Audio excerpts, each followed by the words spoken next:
Bueno, pues es para mí un honor. Jesús, muchas gracias por la invitación. Es un tema que me apasiona. Yo soy anestesióloga y bueno, pues nosotros como anestesiólogos manejamos la vía aérea del paciente con COVID, al igual que otras personas como personal de cuidados intensivos o urgenciólogos. Entonces, bueno, sin más, pues empecemos con este tema. Bueno, pues se trata de un nuevo virus descrito como una enfermedad nueva en la comunidad de Hubei, China, e inicia como un brote de neumonía típica en diciembre del 2019. Y bueno, se trata de un nuevo virus patógeno para el ser humano llamado SARS-CoV-2, que es de la familia Coronaviridae, de la familia beta, tiene una cadena de RNA positivo y causa como síntoma principal pues un síndrome respiratorio agudo grave. Actualmente se considera una enfermedad viral emergente y la enfermedad como tal se llama COVID-19 por sus siglas en inglés, Coronavirus Disease 2019, y su abreviatura es COVID-19. Actualmente se considera por la OMS una pandemia.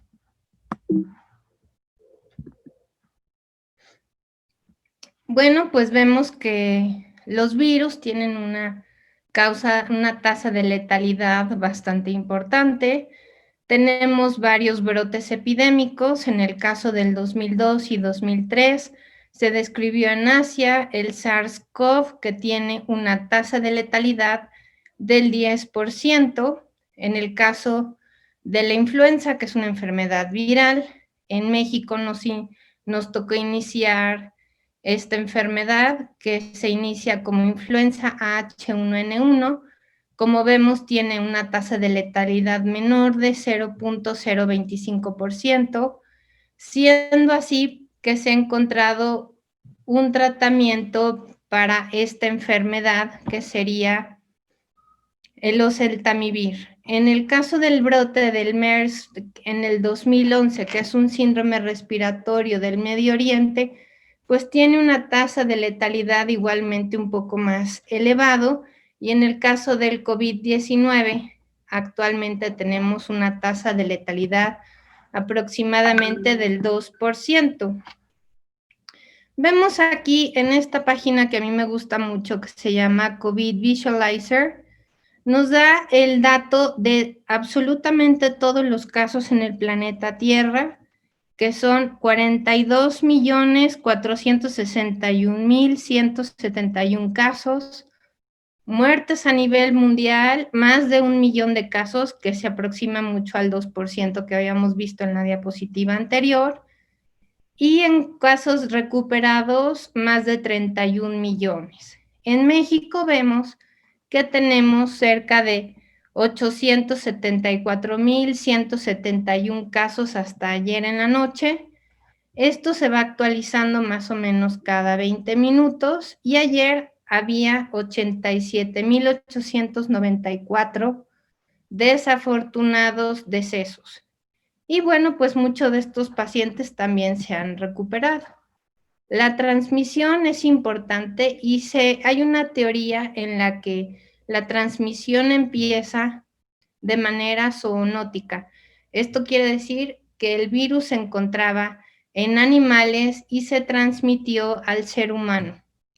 El coronavirus se ha encontrado en camellos, en murciélagos y en otros mamíferos que han contaminado al ser humano, y ha sido una enfermedad ahora que se transmite de humano a humano, principalmente por aerosoles, que son partículas de gotas que entran a la vía aérea, y de manera habitual es por transmisión directa que entra este virus directo a las mucosas oral, nasal y ocular, dando síntomas respiratorias principalmente. Se han visto otros tipos de transmisión indirecta, como en papel, cartón, pero bueno, no son tan No me gustaría entrar en esa polémica, pero sí creo que la transmisión principal del COVID es por transmisión directa. El diagnóstico, pues, se hace principalmente por un estudio de PCR, es el estudio confirmatorio y bueno, pues el hisopado nasofaringio se hace principalmente la primera semana de los síntomas, en la nariz puede salir positivo y bueno, después de esta fecha puede salir también positivo con tomas de vías respiratorias inferiores, como puede ser esputo o heces. También se ha visto otras pruebas debido a que fue tan explosivo el contagio de este virus que se trabajó muy rápido para hacer otro tipo de detección del virus.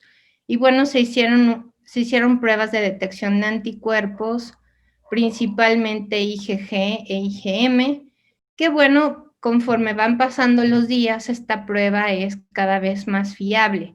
Y a partir del día 7 que se empieza a dar la inmunidad, pues se empieza a detectar más frecuentemente. A partir del día 7 es un 50%, del día 10 de inicio de síntomas es un 70% esta detección y en el día 14 más o menos el 100% de los pacientes que tienen COVID darán positivo a esta prueba.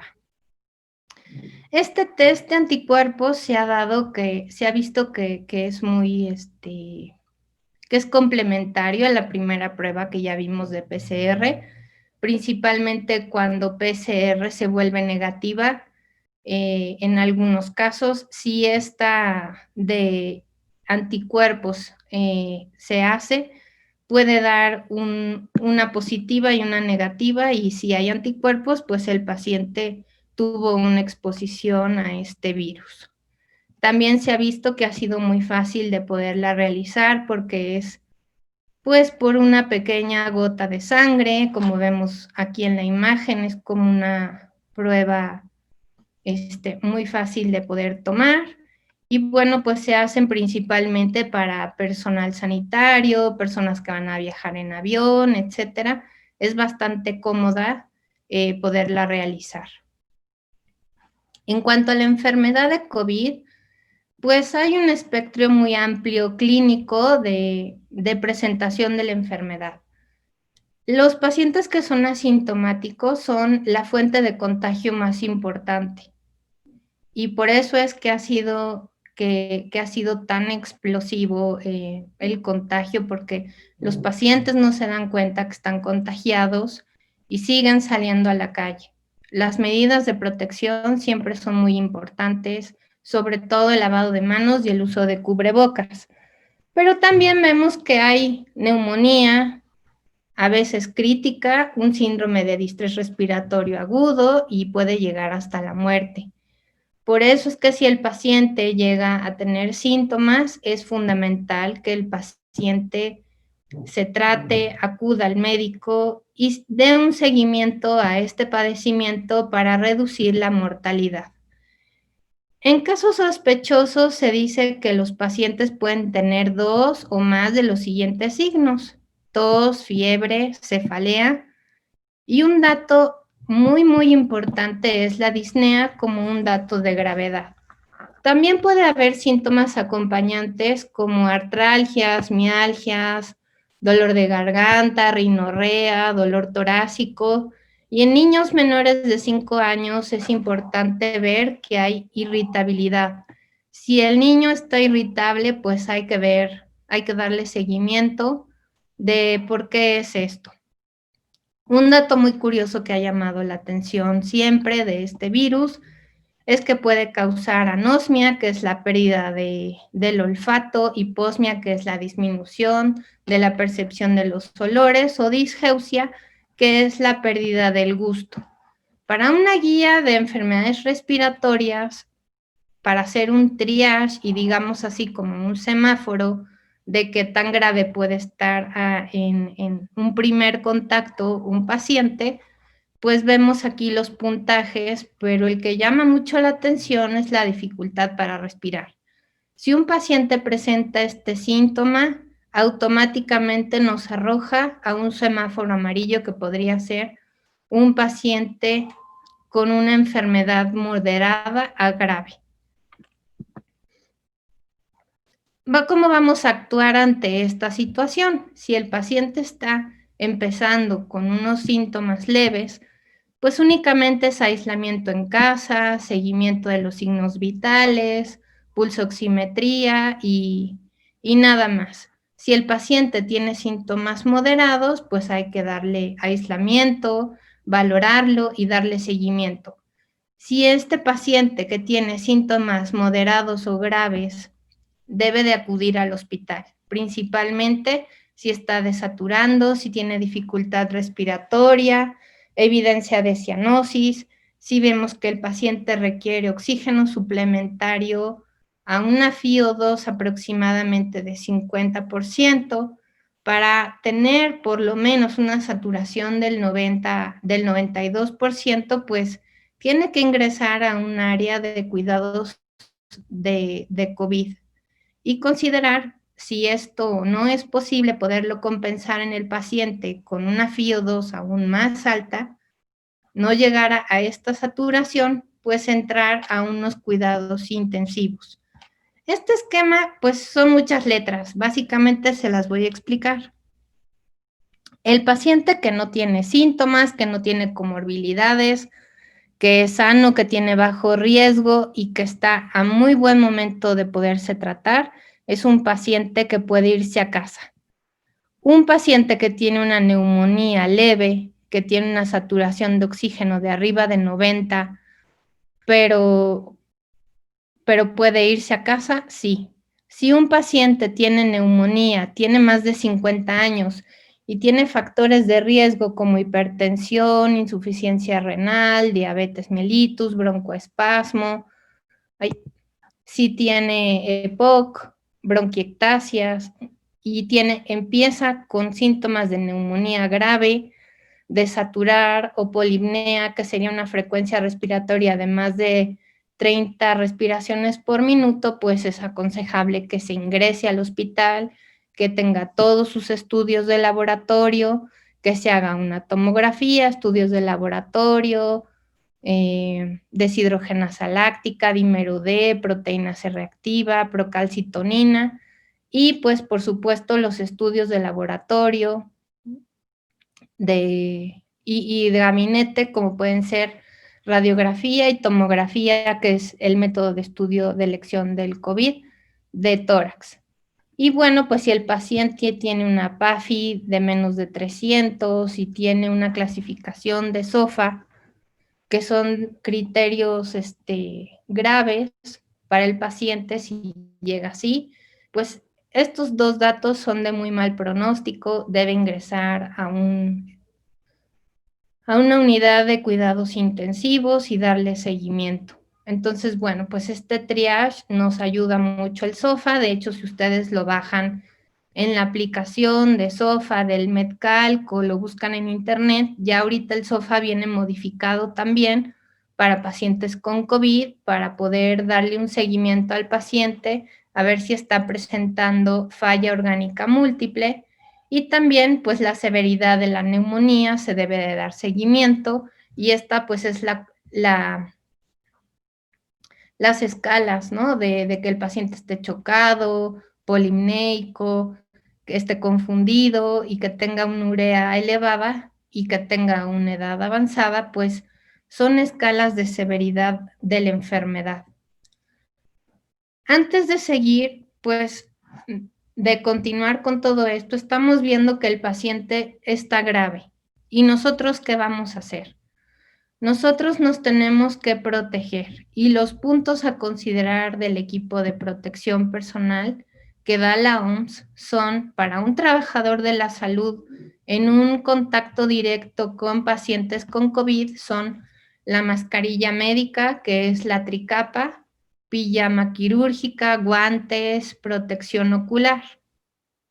Pero si estamos cerca de un procedimiento generador de aerosoles, podemos utilizar mascarilla N95 o FP100, mascarillas de 3M, una pijama quirúrgica, guantes, protección ocular, bata y botas.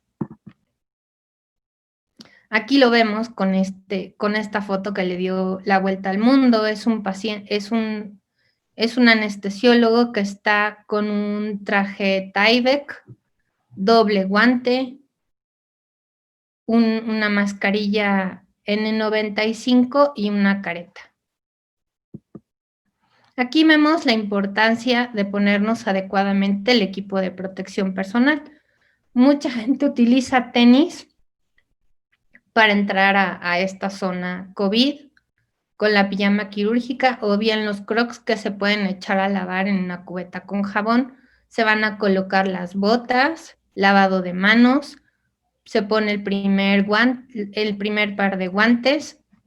Aquí dice que es de látex, pero se ha visto que a través del látex puede pasar el virus del SARS-CoV-2. Entonces, en algunos lugares se ha visto que se ponen el primer par de guantes de nitrilo, se usa el traje Tyvek o una bata y la máscara N95. La máscara N95 o el filtro FP100 de 3M, etcétera, se ponen en este punto y esto lo quiero recalcar porque debe de estar perfectamente bien sellado,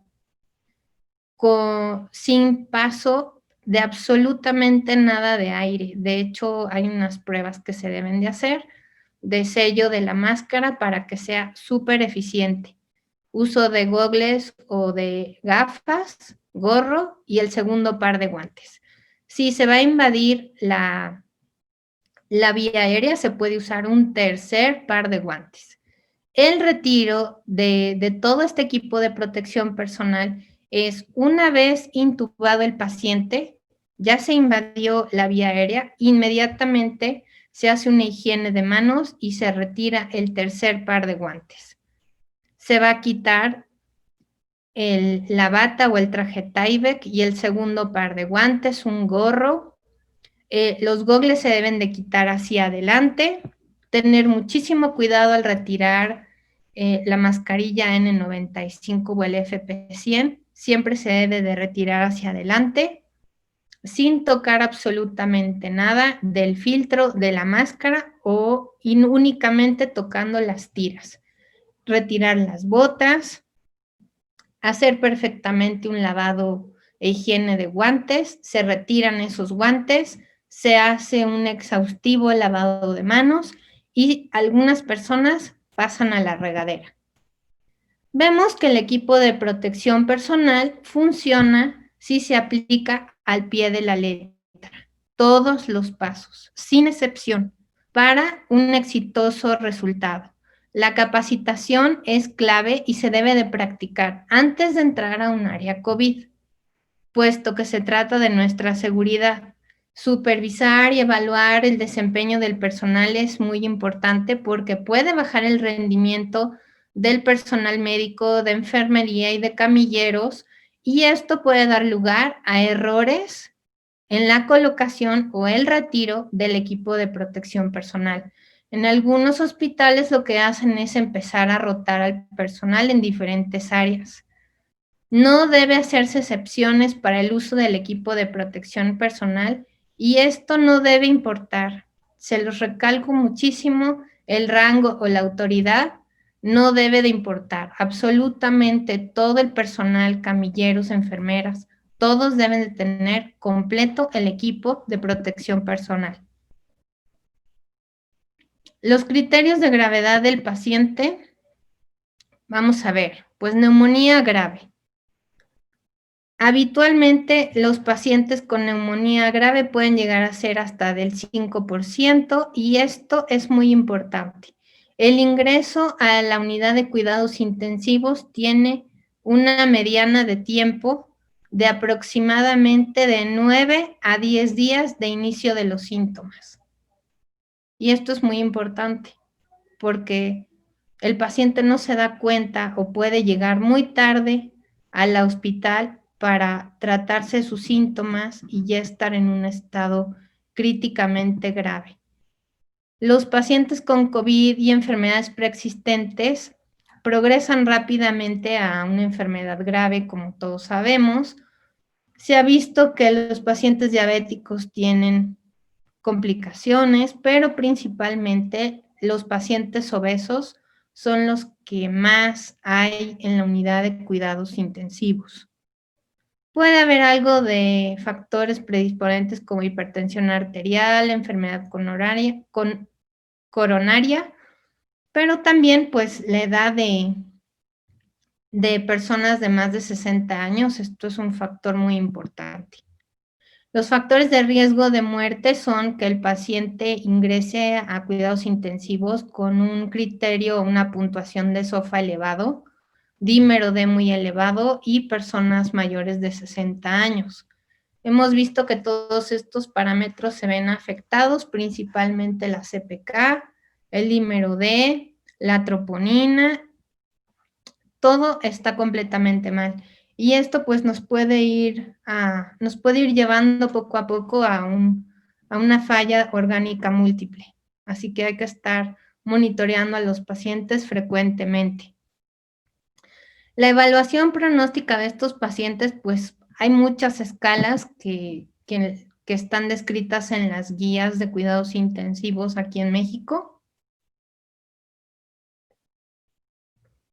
Tienen una alta sensibilidad y especificidad bastante considerable, así que bueno, voy a hablar de algunas de ellas. Pues bueno, principalmente esta escala habla de confusión, aumento de la urea, aumento de la frecuencia cardíaca de la frecuencia respiratoria por arriba de 30 por minuto y bueno, criterios de hipotensión sistólica, diastólica y bueno, pues una edad avanzada. Y los criterios de Berlín nos hablan de insuficiencia respiratoria, como pueden ser pues un estado clínico de infiltrados bilaterales en las tomografías, como vamos a ver ahorita, bilateral, basal, con derrame pleural, colapso lobar, presencia de nódulos, insuficiencia respiratoria, pero principalmente que no sea por falla cardíaca, que no sea por sobrecarga de líquidos, sino principalmente por una lesión pulmonar. Y bueno, pues lo que ya veíamos de la PAFI, que es aproximadamente de 200 a 300, en esta relación puede ser leve, y entre más va bajando esta relación del PAFI, si es menos de 200, entre 100 y 200 puede ser moderado, y ya un caso muy grave es con una PAFI de menos de 100. Y bueno, pues en algunos casos, si es moderado o grave, pues se tiene que considerar ya una intubación. El tratamiento de la insuficiencia respiratoria aguda pues depende básicamente del estado del paciente. Se debe de dar oxígeno suplementario y puede ser invasivo o no invasivo. Hay personas, hospitales que han manejado estos pacientes en posición prono, pero con un método no invasivo para retrasar un poco la intubación. Y bueno, pues también es válido y ha dado muy buenos resultados, como en el Instituto de Nutrición, lo han visto, pero esto no es una indicación de que sustituye a la intubación. Si el paciente no mejora, pues hay que hacer una intubación y ser invasivos con el paciente.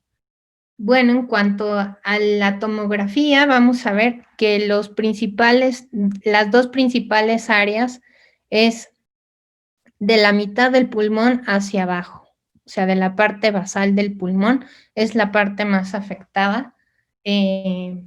En casos sospechosos de COVID, prácticamente con muy alta sospecha y prácticamente pues es el diagnóstico cuando un paciente tiene pocos síntomas. Si se hace la tomografía y se ven las lesiones, aquí podremos ver opacidades focales de vidrio despulido. Vemos que en estas dos áreas también empieza a haber un poco de vidrio despulido. Se ve aquí también y bueno, pues empieza a invadir también en una forma ascendente al pulmón. Empieza en las bases y va subiendo. Y aquí pues ya tenemos un caso muy grave, un COVID severo, ¿no? Con un daño bastante importante. Y bueno, pues aquí vemos una tomografía simple también en otro corte, en donde vemos aquí el vidrio despulido y aquí empieza justamente pegado a la pleura, como ya todos sabemos, el vidrio despulido y todo en la periferia empieza la afección pulmonar, ¿no? Y vemos cómo va avanzando. Es terrible. Bueno, pues en cuanto a la bioseguridad, si vamos a empezar a hablar de invasión de la vía aérea, tenemos que saber exactamente cuál es el riesgo de la transmisión de virus y el grado de contagio que podemos tener. Entonces, esto lo saqué de unas guías de intubación y de manejo de la vía aérea en pacientes en la terapia intensiva. Y bueno, pues es la colocación de Guedel. A mí me parece que ya es algo, pues no es un riesgo bajo, para mí es un riesgo medio. Colocación de mascarilla facial, oxígeno, bueno, como todos sabemos, evitar los aerosoles.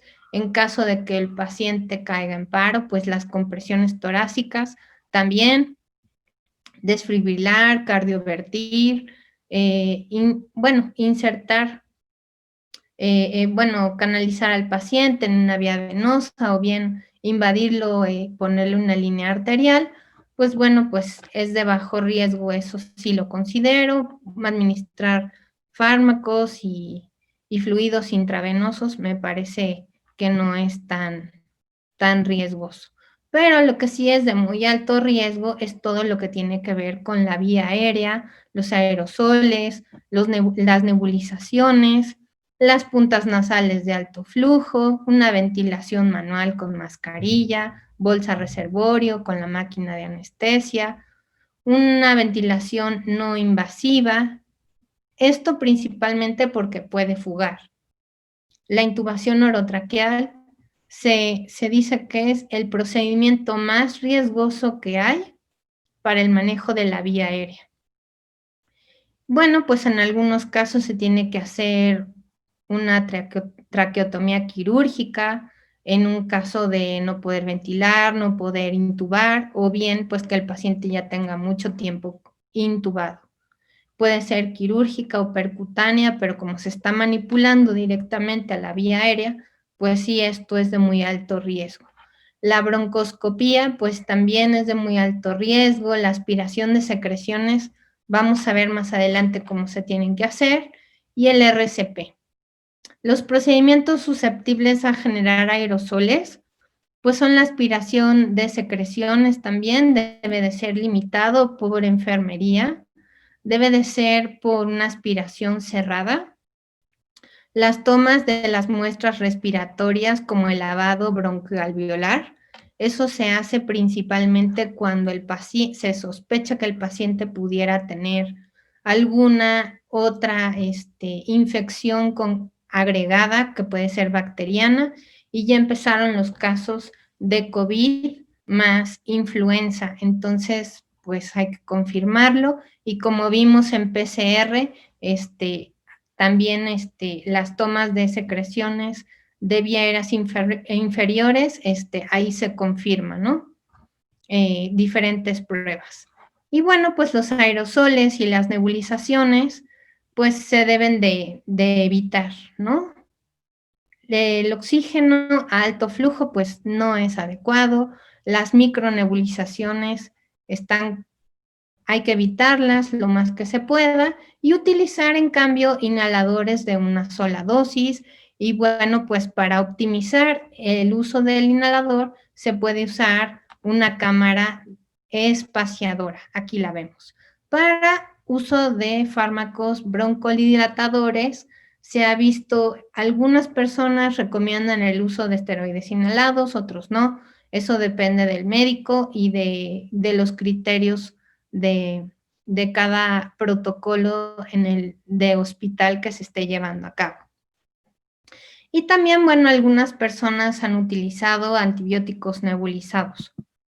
Evitar, si es posible, una ventilación no invasiva y, bueno, si es necesario usarlos, pues hay que usar unos filtros de alta eficiencia para disminuir la contaminación de virus. Aquí vemos una, una ventilación manual, bolsa, mascarilla, y aquí entre la bolsa y la mascarilla iría el filtro para ventilar al paciente. Y bueno, pues aquí vemos un sistema de un circuito Vein que podemos ocupar. También aquí este enchufe va conectado a la mascarilla facial y también llevaría ahí un filtro de alta eficiencia. Bueno, pues los aerosoles también se deben de evitar en el momento de la intubación. Y esto, pues los aerosoles van a disminuir cuando hagamos, inflemos el tubo endotraqueal, después de la intubación. Por supuesto, preoxigenar al paciente con una máscara reservorio. Si se puede no ventilar al paciente, hacer una secuencia rápida.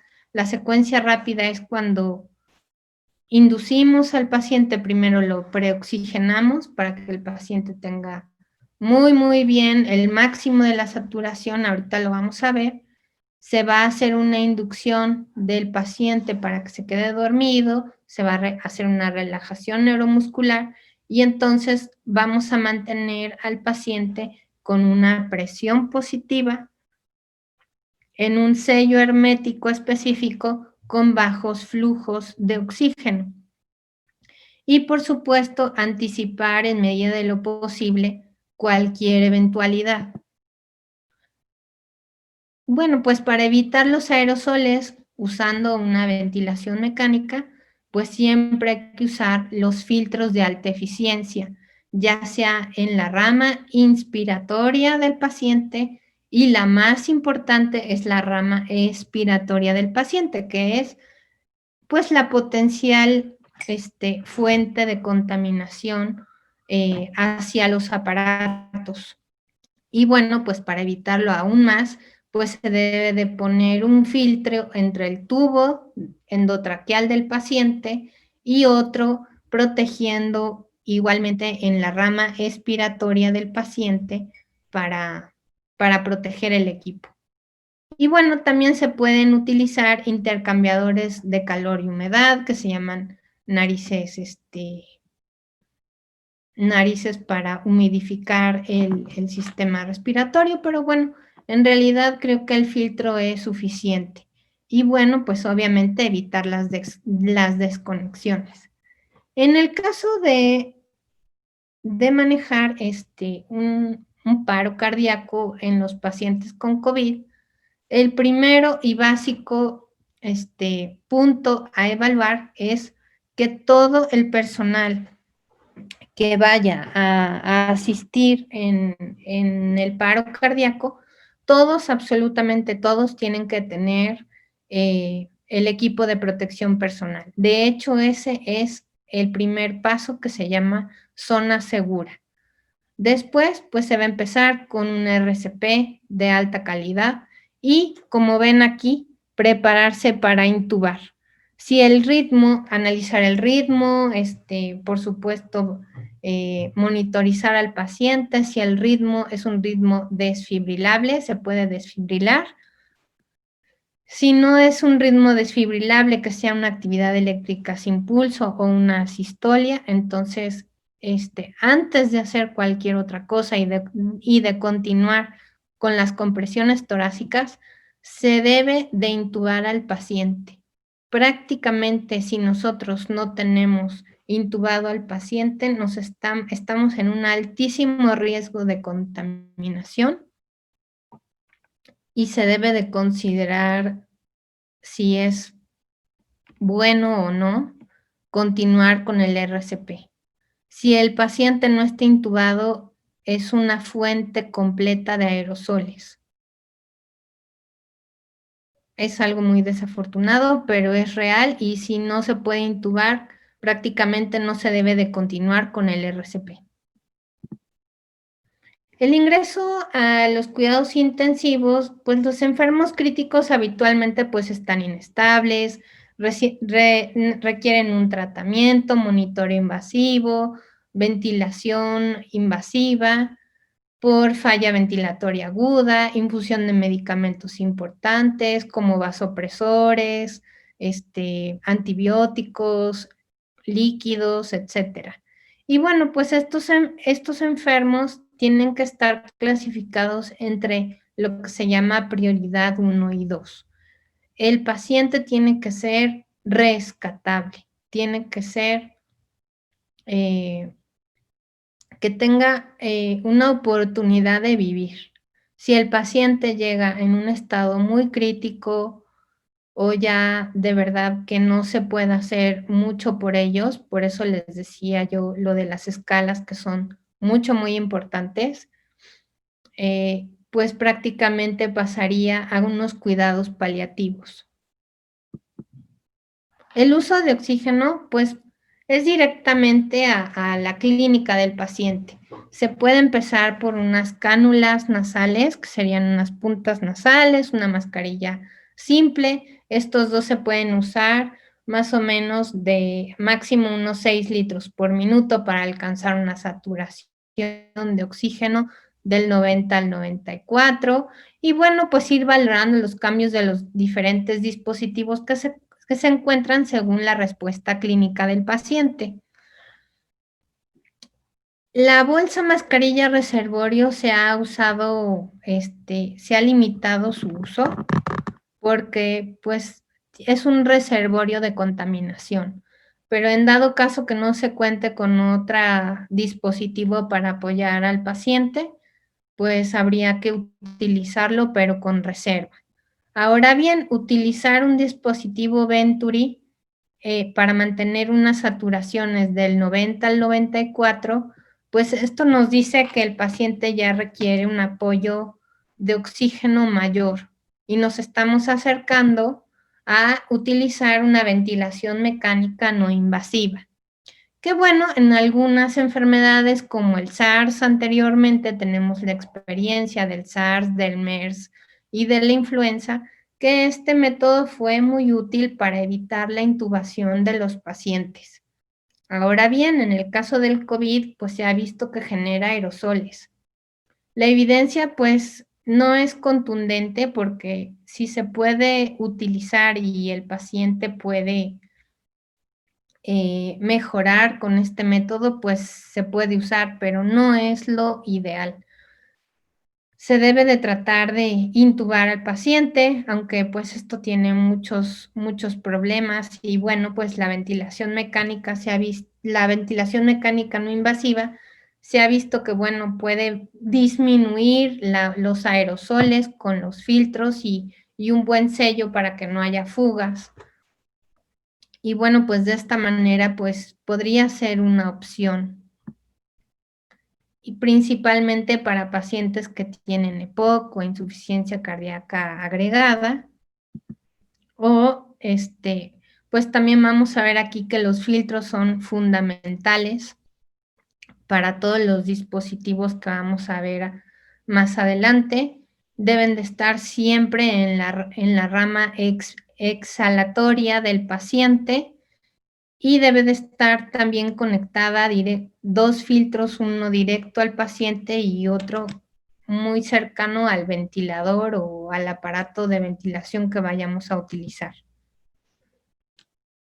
No retrasar la intubación es muy importante. Clínicamente se debe de analizar muy bien a qué paciente se va a intubar y tratar de evitar retrasar la intubación por darle una oportunidad a las puntas nasales de alto flujo que de hecho generan aerosoles, pero muchos hospitales la han visto porque estas puntas nasales de alto flujo se pueden poner encima un cubrebocas N95 y de esta manera disminuir la contaminación.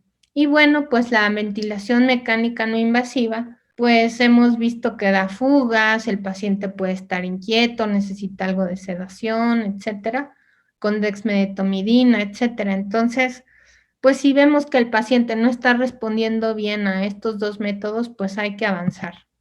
En cuanto a la intubación, pues el doctor Rubio en el Hospital ABC creó un simulador de intubación de pacientes con COVID.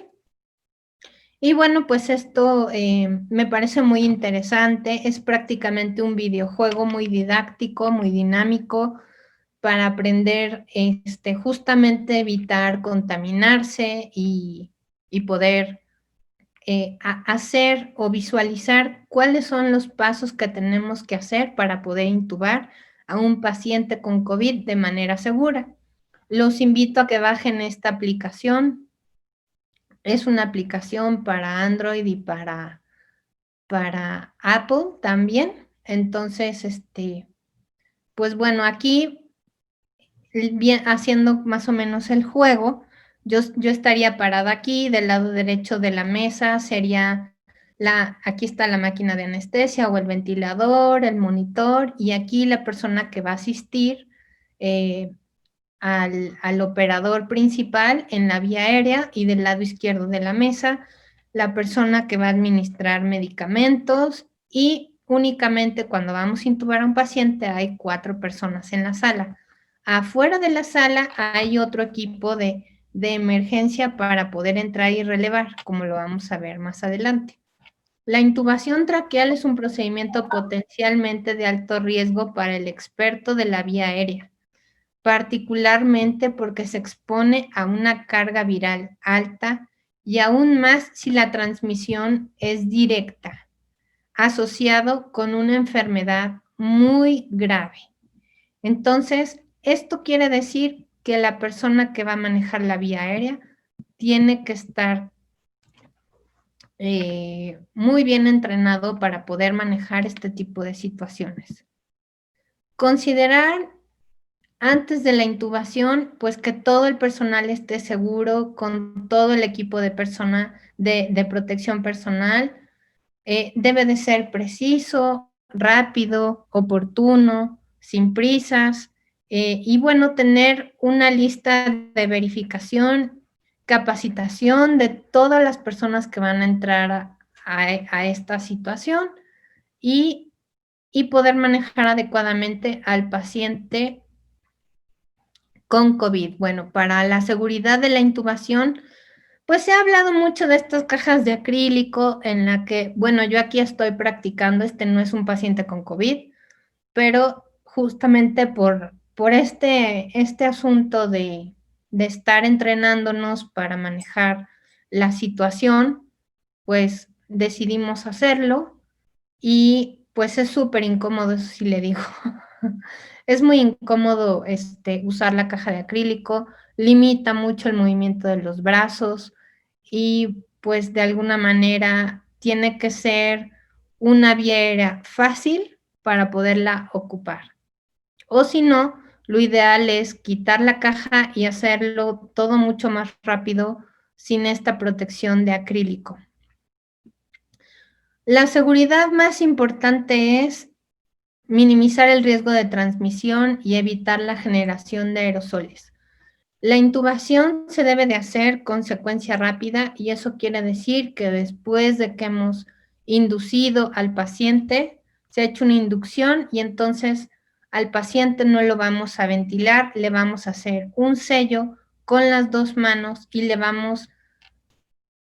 lo vamos a ventilar con flujos moderados o bajos, haciéndole un sello hermético tipo CPAP.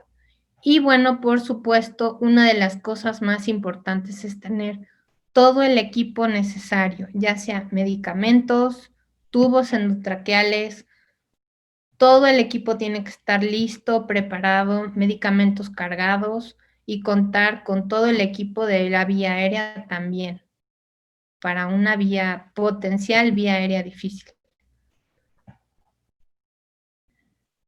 Bueno, hay muchos pacientes que necesitan intubación orotraqueal.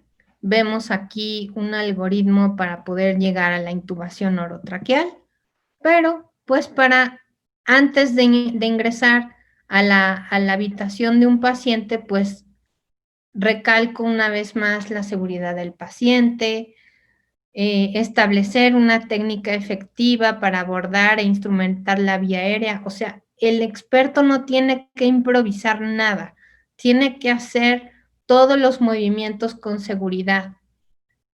El objetivo es resolver la insuficiencia respiratoria intubando al paciente y evitar el contagio de todos los miembros que están en ese momento en la sala. Aquí lo vemos, como ya lo habíamos visto en el simulador, el experto A es el que va a intubar al paciente, del lado derecho está el segundo experto de vía aérea que va a asistir al experto número 1, el monitor, y del lado izquierdo del paciente, la persona que va a manipular todos los fármacos. Aquí del lado derecho también vemos que está el ventilador y un equipo de vía aérea.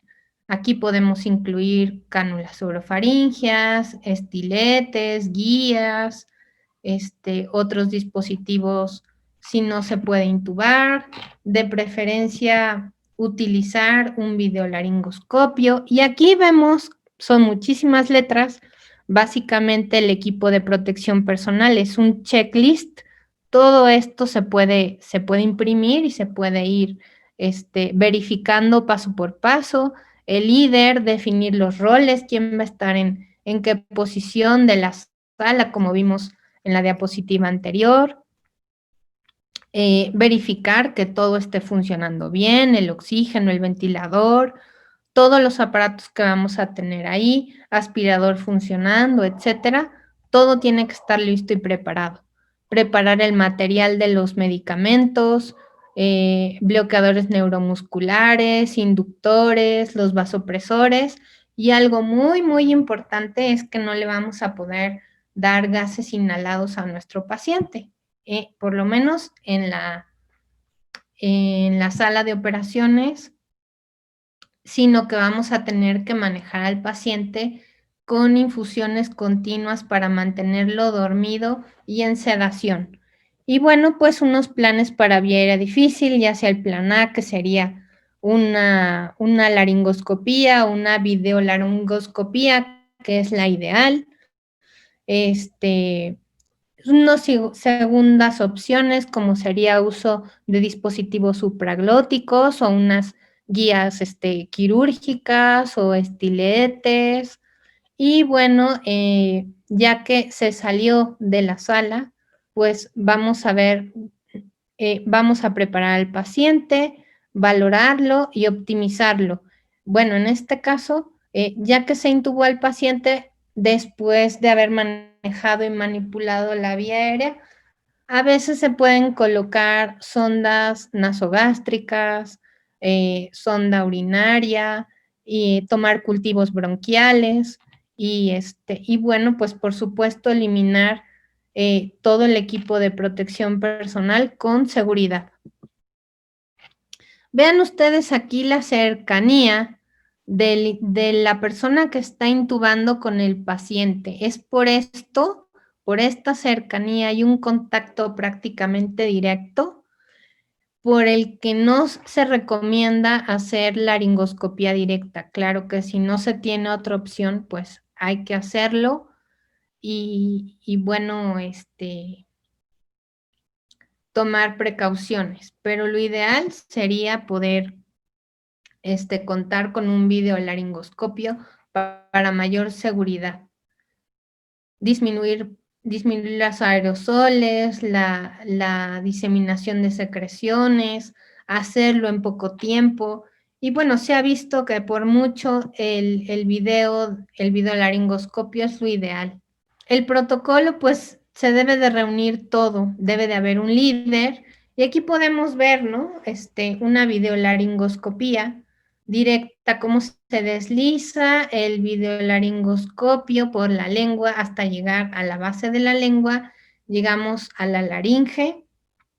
Y bueno, pues esta es la imagen que todos queremos ver. Este es un Cormac 1. Aquí se ven las cuerdas vocales y el objetivo es meter el tubo endotraqueal aquí porque de este lado, del lado derecho, está el esófago. Y bueno, pues hay que tener absolutamente todo esto que está aquí para tener nuestro equipo de vía aérea difícil completo. Y bueno, pues aquí también estos criterios son básicos para criterios de intubación difícil. Podemos ver que hacia el lado izquierdo de la diapositiva es una vía aérea fácil y del lado derecho una vía aérea difícil. Veamos que la distancia tiromentoniana, entre más pequeña es, más difícil se torna toda la vía aérea. Y entre más amplia es la distancia tiromentoniana, se considera más fácil.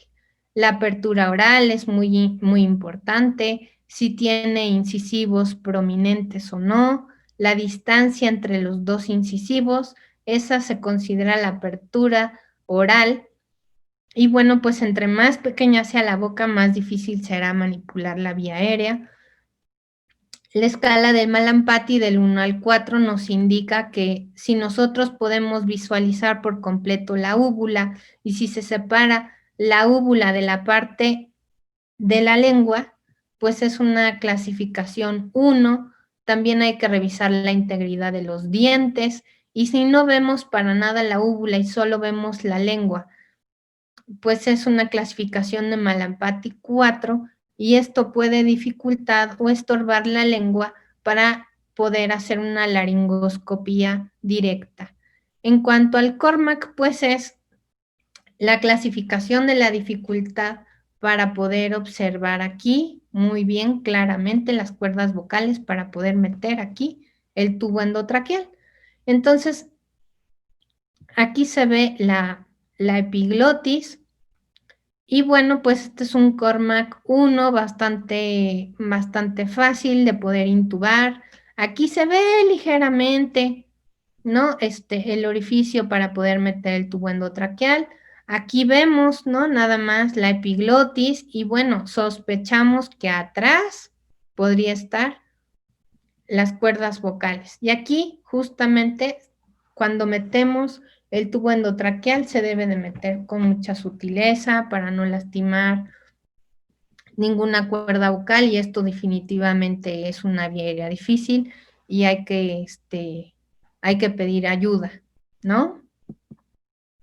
Bueno, pues los puntajes, como vemos aquí de Macocha, pues nos explica más o menos Malampati 3 o 4, síndrome de apnea obstructiva del sueño, que es muy característico de pacientes obesos, una limitación cervical a la extensión, apertura oral corta, y que el paciente tenga hipoxemia, ¿no?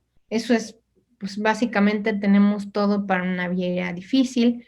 Y bueno, pues en caso de que la persona que vaya a hacer la intubación no sea anestesiólogo, incrementa la puntuación. Entonces, pues siempre hay que tomar en cuenta eso. Aquí vemos la intubación orotraqueal. Este es un esquema de todos los pasos a seguir. Es bastante largo, pero bueno, nos indica a grandes rasgos qué es lo que tenemos que hacer. Monitoreo del paciente, la posición de la cabeza del paciente, evaluación de la vía aérea, como ya vimos, con anticipación, y si es algo difícil, pues ya hay que ir previendo todo esto. Identificar la capnografía, preoxigenar al paciente muy bien, evitando aerosoles, pues tener todo el circuito, todo el material completo, hacer una laringoscopia completa y en el dado caso de que se intube muy bien, es exitoso, comprobamos con capnografía, hacemos el neumotaponamiento del tubo endotraqueal y bueno, se sella inmediatamente conectándolo al circuito de la ventilación, pero en caso de que la intubación no sea exitosa, se puede hacer un segundo intento de laringoscopía o decirle al otro experto de la vía aérea difícil que nos está acompañando si quiere ayudarnos, hacer algo de rampa, cambiar la posición de la cabeza, hacer algunas maniobras para poder lograr intubar al paciente lo más pronto posible. Si esto no se logra, pues hay que ver primero si se puede ventilar al paciente y si hay un fracaso de ventilación y de no poder ventilar y no poder intubar, pues esto sí es completamente crítico y pues hay que pasar a una vía aérea quirúrgica. Pero antes que eso, pues sí podemos poner una máscara laringe, a ver si podemos ventilar al paciente. O sea, hay muchas opciones y pasos previos antes de llegar a una vía aérea quirúrgica. Y bueno, pues aquí vemos la secuencia de intubación rápida, que es una preoxigenación de 5 minutos, con un FiO2 al 100, haciendo una presión más o menos, un CPAP para evitar fugas, premedicar a los niños cuando lo requiera, pues todo lo que es la inducción, analgesia, sedación, inducción, bloqueo neuromuscular. Se ha visto que en los bloqueos neuromusculares principalmente se usa rocuronio.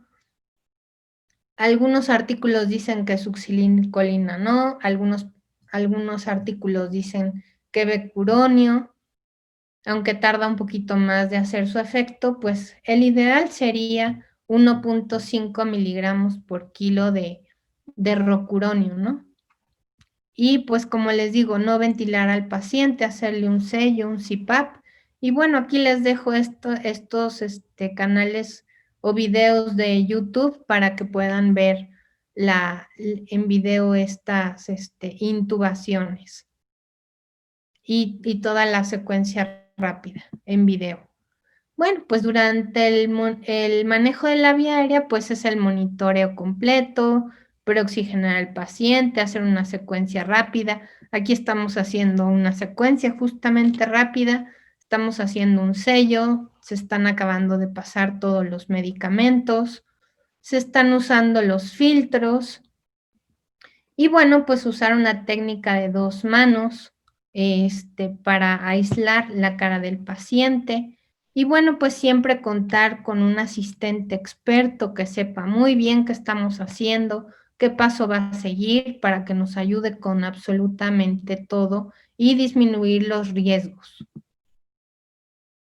El videolaringoscopio pues es el más efectivo, el más eficaz y bueno, pues hay que utilizarlo con una guía, el tubo.